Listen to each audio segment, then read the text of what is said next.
Donc j'étais en train d'expliquer que les enfants aujourd'hui de la génération sodomique, les enfants aujourd'hui qu'on appelle des enfants sodomiques, c'est qui? C'est au fait ces enfants du temps de Lot qui se manifestaient et qui venaient au fait, qui venaient au fait, mais ils étaient ensemble avec des vieux du temps de Sodome. Je vais prendre une écriture. Genèse chapitre 19. Genèse chapitre 19. Genèse chapitre 19, je prends une écriture ici. Alors,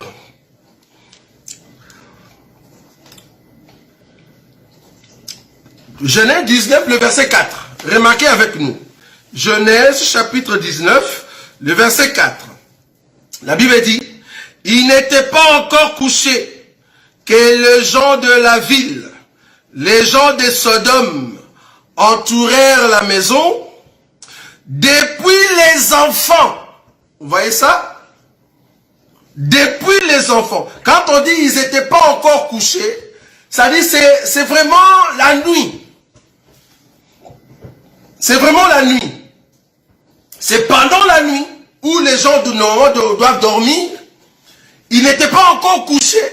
Voilà, les gens de Sodome sont venus. Maintenant, on est en train de donner la statistique de gens qui étaient venus devant la maison de Lot. En faisant la statistique, ils ont vu que dans cette statistique, il y avait des enfants et des vieux. C'est-à-dire, ces enfants-là, à cette heure-là, en réalité, les enfants devaient dormir. Mais les enfants viennent avec des vieillards. Dans leur tête, ces enfants sont venus pour faire quoi? Pour voir comment est-ce que les vieux vont s'abuser des anges. Ou soit, parce que dans leur pensée, l'information c'était quoi? Nous allons venir et abuser les deux personnes qui sont dans la maison de Lot. Mais ces enfants-là, quand ils venaient ensemble avec des vieux, dans leur tête c'était quoi? Nous allons voir comment on va abuser les deux anges. Est-ce que vous voyez ça? À cette heure-là, les enfants normalement devaient dormir. Mais comme c'est une génération sodomique, une génération de cette ville de Sodome, et des enfants sodomisés, c'est là-bas que je parle de la pédophilie. Sodomisés pourquoi? Parce que ce sont des enfants violés par des vieux. Et à cette époque-là, c'était normal, c'était juste qu'un enfant arrive avec un vieux. Marche avec un vieux. C'est ce que je dis une fois ici. Parce que dans les jours futurs, vous allez voir, ça sera légal.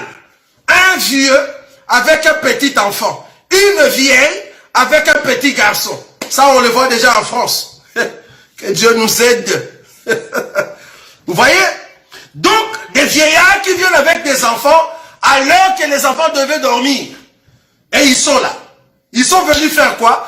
Comment on va abuser les deux anges? Vous voyez?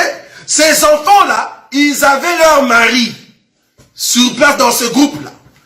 Parce que c'était le temps de la nuit. Normalement, ils devaient se trouver sur le lit. Mais ils sont venus ensemble avec des vieux. C'est parce qu'ils voulaient voir cette chose-là. Et ils aimaient cela. Ce sont des enfants pervertis. Vous voyez? Ces enfants-là, c'était des enfants de Sodome. Et cette génération-là, aujourd'hui, c'est ça qui se prépare. Parce que l'église ne peut pas monter si nous ne voyons pas la génération sodomique. La génération sodomisée, la génération des Sodomes. En tout cas, j'étais au Congo. De jeunes filles de 12 ans, de 13 ans, c'était normal qu'elles disent que je suis Oudjana. C'est un beau Congolais, je ne sais pas si c'est en Swahili. Hein. Donc, une fille qui dit je suis Oudjana, tu as quel âge? 13 ans. On l'arrête même pas, on les tabasse même pas. Parce que dans notre génération, les années 70, une fille qui se dit Oudjana comme ça, elle a honte. On va la taper. Ben les quartiers vont commencer à insulter sa maman. Mais plus grave aujourd'hui, une fille Oudjana de 12 ans qui dit que je suis Oudjana, je suis une fille, voilà, en fait, prostituée, c'est ça le mot. Je suis une prostituée de 12 ans, je fais la prostitution pour aider ma maman. Donc la mère est contente. La mère agrée cela pour que l'enfant amène l'argent dans la maison. Soi-disant la souffrance. La souffrance ne peut pas t'envoyer à manger des poisons. Ce n'est pas parce que je souffre dans un pays comme le Congo et que je vais prendre des poisons et boire. Non. Si la chose est péché, moi étant un enfant de Dieu, je ne tombe pas là-dedans. Non. Ce n'est pas parce que nous souffrons dans la maison et que nous allons nous laisser dans la prostitution. C'est parce que nous sommes animés par l'esprit de Satan, par l'esprit de démon. C'est ça qui va pousser ces enfants à tomber dans des bavures comme ça. Et cette génération-là va se généraliser. Ça va venir partout. Et ça sera normal. Ça sera normal de voir des enfants de 8 ans, des enfants, des jeunes garçons qui ont de vieilles mamans, de jeunes filles qui ont de vieux, et ça sera normal. Soit disant, c'est au fait le monde nouveau, nouvel ordre mondial. Les gens doivent être libres, c'est la liberté. Vivons comme nous le voyons. Nous ne pouvons pas souffrir, mettre trop de lois. Vous voyez? Donc ils vont laisser les gens entrer dans les péchés comme ça. Parce qu'il faut que la perversion monte, comme la Bible le dit, il faut que le péché des Amoréens monte, arrive à son corps, pour que Israël sorte de l'Égypte. Donc nous ne pouvons pas aller en enlèvement si nous ne voyons pas la génération sodomique, la génération sodomisée, la génération des enfants terribles, des enfants genre, transgenres, des enfants homosexuels, des enfants qui n'ont point de genre, qui ont ni M, ni F, mais qui sont des X, mais des enfants. C'est grave. Et cette génération arrive. La loi est en train de se préparer en France, et cette loi va aller partout. C'est pour cela, si nous venons dans cette émission, c'est pour te dire, toi, parent, la Bible dit, toi qui es chrétien, la Bible dit, enfants, obéissez à vos parents. Quand un enfant ne t'obéit pas, c'est parce que quelque part, tu n'as pas assumé ton rôle de parent. Nous sommes ici en Europe, avec toutes les lois qui sont en train de mettre. Ces lois-là t'empêchent d'avoir toute l'autorité sur l'enfant. Il faut t'élever contre ça. Tu dois t'élever contre ça. Nous avons toujours dit, quand les maris non-croyants veulent t'amener vers le péché, il faut t'élever et dire non. Mais si les non-croyants, les maris non-croyants, c'est-à-dire les gouvernants, les politiciens, ceux qui gouvernent le pays, le politicien, quand ils mettent une loi, mais la loi ne contraint pas la loi de Dieu, tu dis Amen. Mais quand ils mettent une loi qui contraint la volonté de Dieu, tu te lèves contre ça. Donc un enfant ne peut pas être au-dessus de ses parents. Tu dois éduquer ton enfant. Tu dois dire à ton enfant, tu es un homme, tu resteras un homme. Il faut dire à ton enfant, même si à l'école, on vous dit que tu peux aimer ton ami garçon alors que tu es garçon. Tu peux aimer ton ami fille alors que tu es une fille. À la maison, dis non. C'est à toi le parent de dire non à ton enfant que cet enseignement-là, ça ne peut pas entrer chez nous parce que tu es un enfant qui est né dans une famille chrétienne. Il faut éduquer à nos enfants de respecter la loi de Dieu. Sinon, l'enfant va entrer dans tout ce qu'on leur dit et un jour, tu seras étonné de voir que ta fille vient à la maison avec sa copine et fin de compte, elle te dit, au fait, nous sortons depuis un certain temps avec cette fille. Donc ta fille qui sort avec une fille. Pourquoi? Parce que quelque part, tu n'as pas pu enseigner ton enfant selon la loi de Dieu. Tu dis, ah non, ce sont seulement des enfants. Non, c'est à toi de te lever et d'éduquer. Donner la loi de Dieu à ton enfant. L'enfant ne va pas ramasser cette loi dans la rue, non. L'enfant doit avoir cette loi dans la maison. Il faut marteler, dire que telle loi, ça ne passe pas chez nous parce que nous sommes une famille chrétienne. C'est très important. La deuxième partie maintenant de cette génération sodomique, c'est cette génération qui danse des danses bizarres. qui exhibe des pas au niveau de la hanche, des pas de séduction. Et ces choses-là sont venues jusque dans l'église. Jusque dans l'église. C'est-à-dire, on ramène les danses qui est en train de bouger la hanche avec tous les corps en mouvement, surtout pour les femmes. Et ces danses-là, on l'amène à l'église. J'étais étonné. J'aime toujours provoquer parce que c'est mon émission. J'étais étonné de voir qu'une sœur qui s'est dit sœur en Christ dans l'évangile éternel, qui était en train de danser et a fait appel à une sœur qui a exhibé la danse de la hache, qu'on appelle à Lingala Biza, Luketulumbwa. Je ne sais pas si vous connaissez ça, Luketulumbwa. Donc la sœur qui s'est dit sœur de l'évangile éternel va inviter une sœur pour qu'elle vienne faire des Luketulumbwa. Et la sœur a exhibé les pas. Et tout le monde était là. Moi, je ne regardais pas la sœur. Moi, c'est les garçons qui étaient juste derrière l'artiste qui m'étonnaient. Fallait voir le frère qui était juste derrière là. La façon il bougeait son corps. Je dis, mais ces frères doivent aller chez... vous connaissez ces gens-là.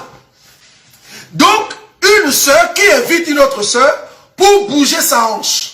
Vous voyez? Nous disons que ça, ce n'est pas pudeur.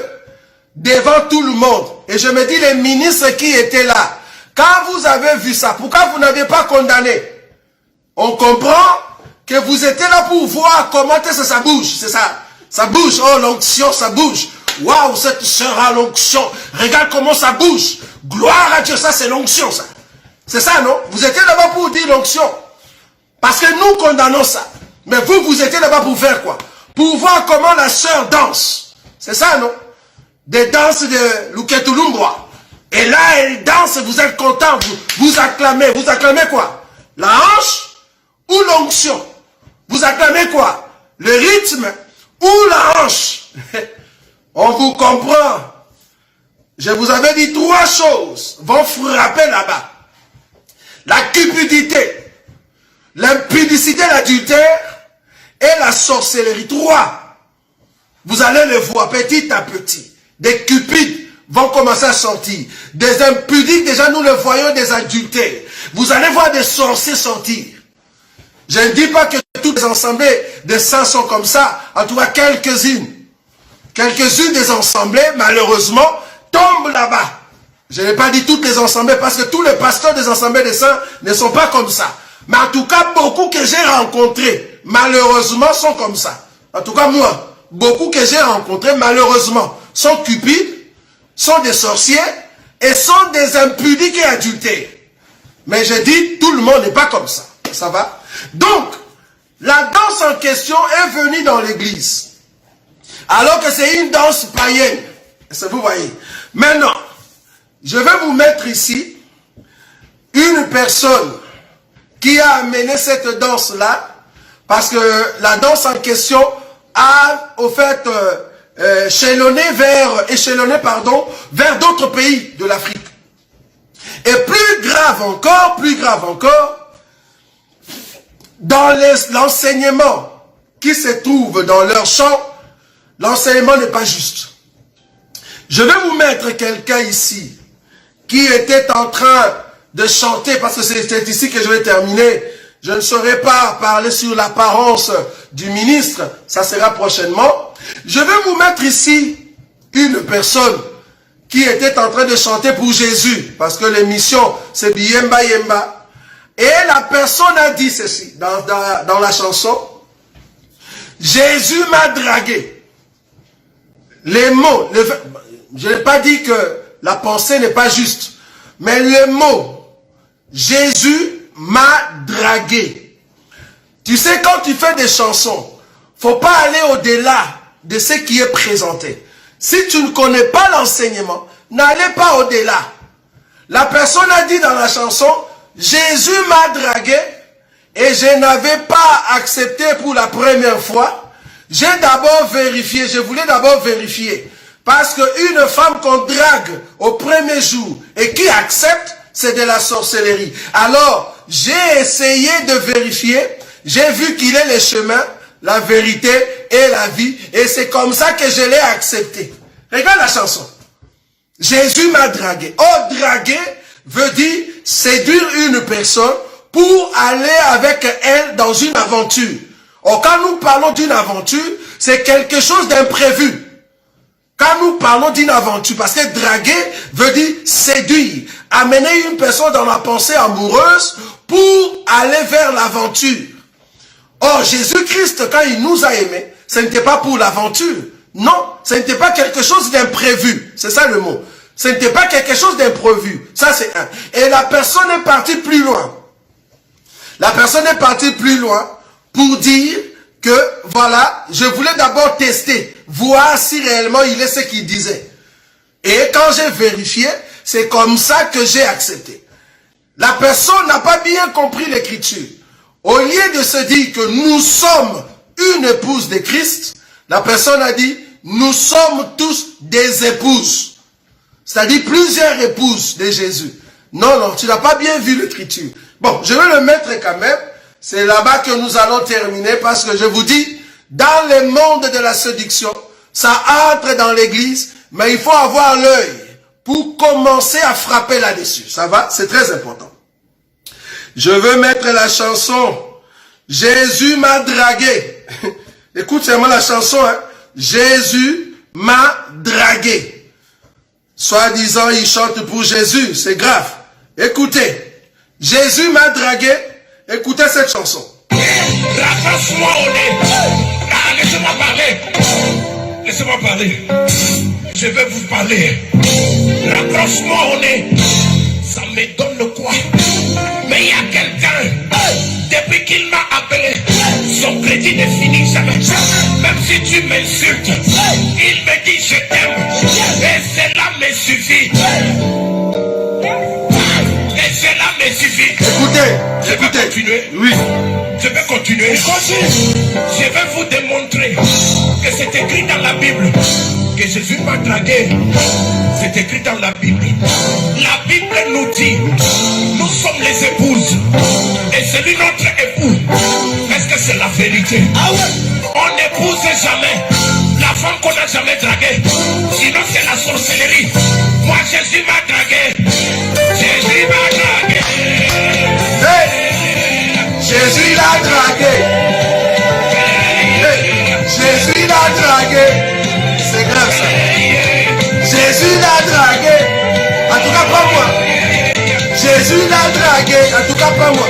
Jésus m'a dragué. Jésus m'a dragué. Après avoir dragué et ne pas accepter, est-ce qu'on accepte comme ça? Il fallait vérifier s'il est vraiment sérieux. Oui. Il veut vérifier. Écoutez, il me dit qu'il est le chemin, la vérité et la vie. Mon cœur a fait boum. Mon cœur a refusé. Je suis en train de le chemin. J'ai découvert la vérité. Je suis en train de la vérité. J'ai découvert la vie. Je vais encore aller où? L'Éternel est mon berger. Je ne manquerai de rien. L'Éternel est ton berger. Tu vas aussi monter. L'Éternel est ton berger. Tu vas aussi te marier. L'Éternel est ton berger. On va aussi parler de toi. L'Éternel est ton berger. Tu vas aussi te marier. Tu vas aussi accoucher. On va célébrer ton mariage. Moi je vais ici. Et cela me suffit. Ici. C'est ici que moi je veux. Et cela me suffit. Je vais continuer. Continue. Je vais continuer. Continue. Je vais vous démontrer Oui. que c'est écrit dans la Bible. Oui. Que Jésus m'a dragué. C'est écrit dans la Bible. La Bible nous dit, nous sommes les épouses. Et celui notre époux. Est-ce que c'est la vérité? Ah ouais. On n'épouse jamais la femme qu'on n'a jamais draguée. Sinon c'est la sorcellerie. Moi Jésus m'a dragué. Jésus m'a dragué. Jésus m'a dragué. Jésus m'a dragué.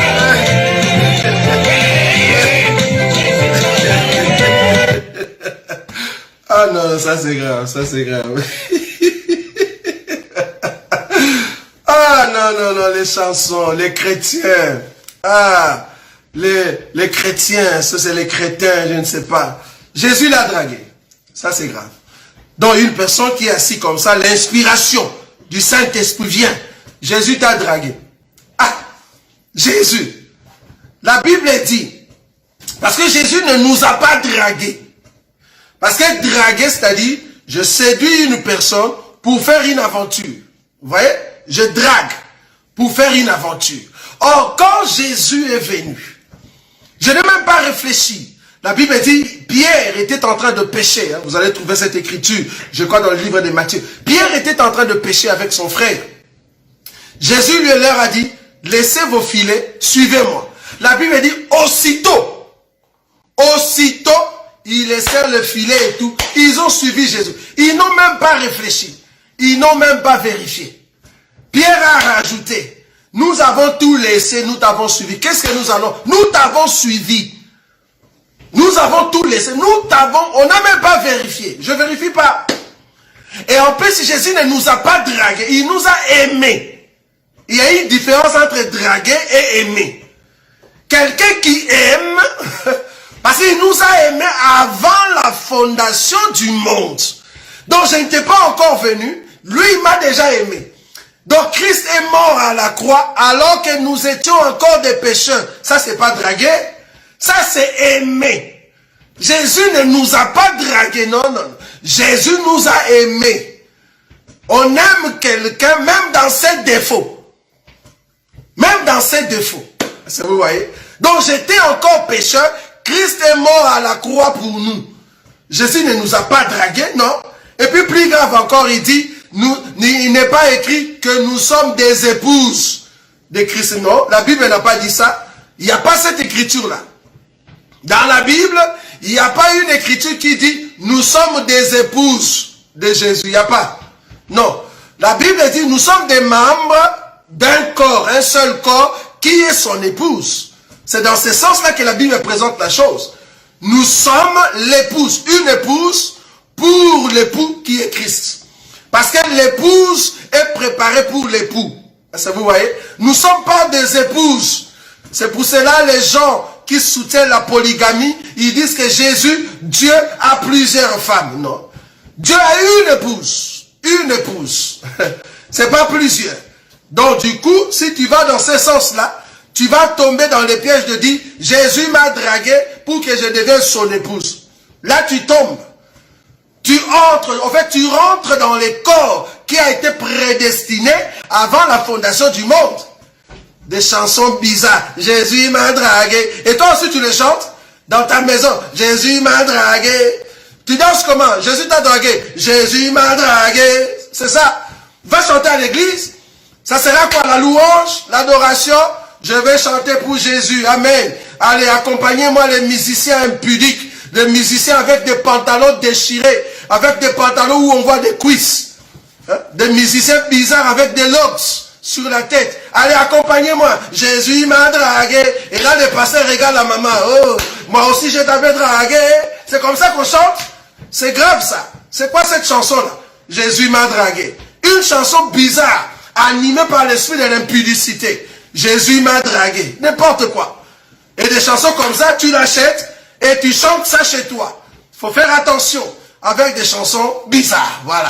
C'était votre émission Biyemba Yemba Biteya Teya. Une émission qui fait des analyses par rapport à des chansons et des cantiques.